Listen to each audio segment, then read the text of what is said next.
welcome to our happy show. So many things we want to know.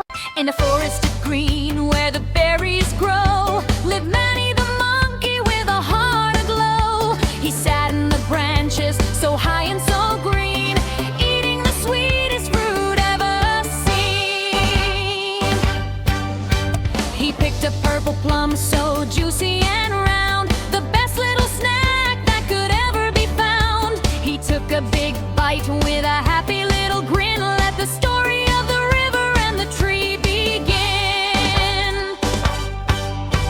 A crocodile floated in the water so cool. Hello, called the monkey from the edge of the pool. The croc looked up with his big kind eyes, watching the monkey in the sunny blue skies. Manny tossed a berry with a flick of his wrist, a yummy purple treat that couldn't be missed. It flew through the air in a giant high arc, landing in the mouth of the croc with a spark.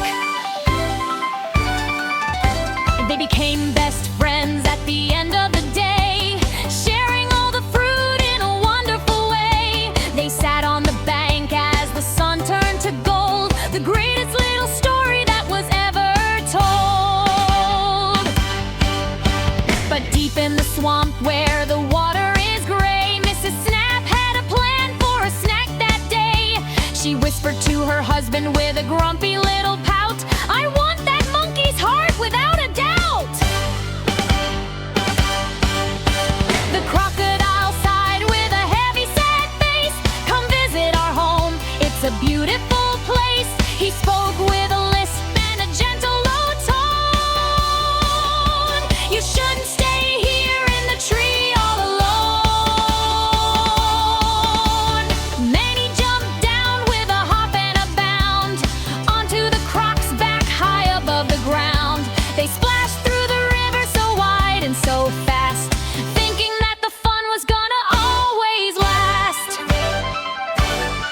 But in the middle of the river, the crocodile cried, I'm sorry, little friend, but I lied. My wife wants your heart for a dinner tonight.